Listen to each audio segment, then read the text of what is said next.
Hi hello ನಮಸ್ಕಾರ, ಸ್ವಾಗತ ನಮ್ಮ ಚಾನಲ್ಗೆ. ಬನ್ನಿ, ಇವತ್ತು ಮಟನ್ ಸಾಂಬಾರು ಮಾಡಕತ್ತಾರ ನಮ್ಮ ಅವ್ವರು.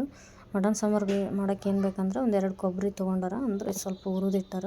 ಮತ್ತು ಇದೊಂದು ಸ್ವಲ್ಪ ಕೊಯ್ದಿಗೆ ಸಣ್ಣಗಿಟ್ಟಾರ. ಮತ್ತು ಒಂದು 2 ಉಳ್ಳಾಗಡ್ಡಿನ ಸಣ್ಣಗೆ ಕೊಯ್ದಿಗೆ ಕಟ್ ಮಾಡಿಟ್ಟಾರ. ಅಂದ್ರೆ ಇವಾಗ ನೋಡ್ರಿ, ಚಕ್ಕೆ, ಲವಂಗ, ಏಲಕ್ಕಿ ಇವೆಲ್ಲ ಇರ್ತಾವಲ್ಲ, ಮಸಾಲೆ ಐಟಮ್ ಎಲ್ಲ ಹಾಕ್ತಾಯಿದ್ದಾರೆ ಇವಾಗ.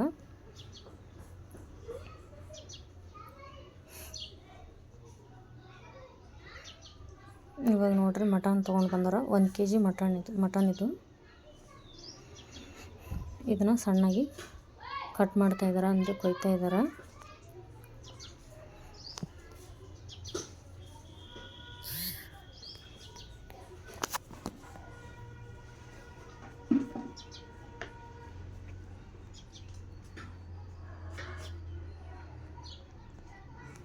ನೆಕ್ಸ್ಟ್ ನೋಡ್ರಿ, ಒಂದು ಗುಂಡೆ ಇಟ್ಕೊಂಡ್ಬಿಟ್ಟು ಒಂದು 4 ಚಮಚದಷ್ಟು ಎಣ್ಣೆ ಹಾಕಿ, ಆಮೇಲೆ ಮಟನ್ ಹಾಕ್ಯಾರ.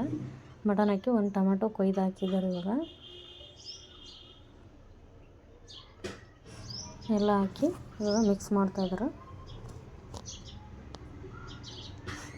ಇವಾಗ ರುಚಿಗೆ ತಕ್ಕಷ್ಟು ಉಪ್ಪು ಹಾಕ್ತಾಯಿದ್ದಾರೆ. ಟೊಮೆಟೊ ಇನ್ನೂ ಸ್ವಲ್ಪ ಟೊಮೆಟೊ ಇತ್ತು, ಹಾಕ್ತಾಯಿದ್ದಾರೆ. ಇವಾಗ ಇದು ಮಸಾಲ ಹಾಕ್ತಾಯಿದ್ದಾರೆ. ಇವಾಗ ಖಾರ ಹಾಕ್ತಾಯಿದ್ದಾರೆ.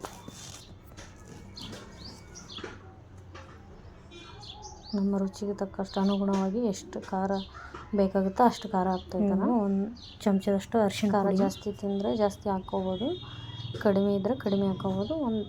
ದೊಡ್ಡ ಚಮಚ ಇದ್ರೆ 1-2 ಚಮಚದಷ್ಟು ಹಾಕ್ತಾಯಿದ್ದಾರೆ. ಇದು ಸಣ್ಣ ಚಮಚ ಇದೆ. ಇವಾಗ ನೋಡೋದು ಖಾರ ಹಾಕಿದ್ಮೇಲೆ ನೋಡ್ರಿ, ಧನಿಯಾ ಪುಡಿ ಇದೆ. ಧನಿಯಾ ಮಿಕ್ಸ್ ಮಾಡಕತ್ತಾರೆ ಚಮಚ ತೊಗೊಂಡು.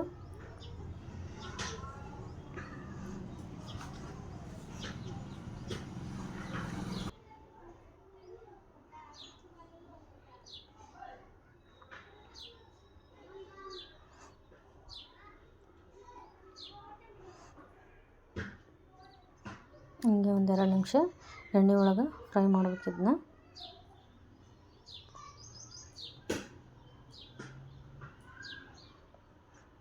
ಹಂಗೆ ತಿರುವಾಡ್ಬೇಕಿದ್ದು. ಹಂಗೆ ಕೈ ಬಿಡದೆ ತಿರುಗಬೇಕಿಲ್ಲ, ಒತ್ತಿ ಬಿಡ್ತದೆ ಇದು. ಆಮೇಲೆ ಇದು ಕೊಬ್ಬರಿ ಮತ್ತು ಅಲ್ಲ ಬೆಳ್ಳುಳ್ಳಿ ಪೇಸ್ಟ್ ಇದೆ.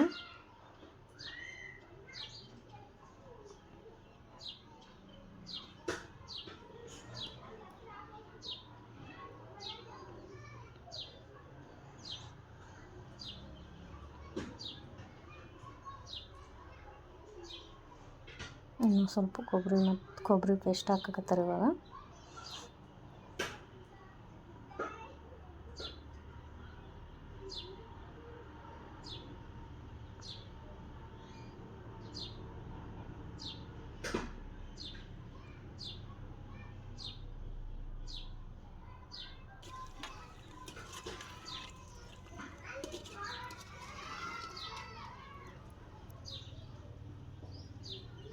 ಕೊತ್ತಂಬರಿ, ಚಕ್ಕಿ, ಲವಂಗ ಅಗಳೆ ಹಾಕಿದ್ದೆಲ್ಲ ಮಿಕ್ಸರ್ಗೆ ಹಾಕ್ಯಂದು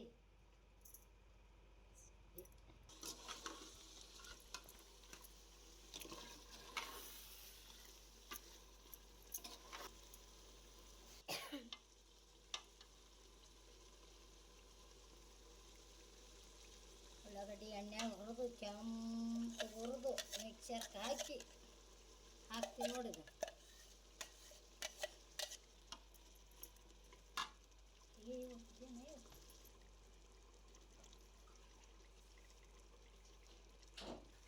ಗಟ್ಟಿನ ಪಲ್ಯ ನೋಡೋ, ರೊಟ್ಟೆಗೆ ಹಚ್ಕೊಂಡು ಉಣ್ಬೋದು. ಅದ್ರ ರುಚಿನ ಬೇರೆ ಅದ.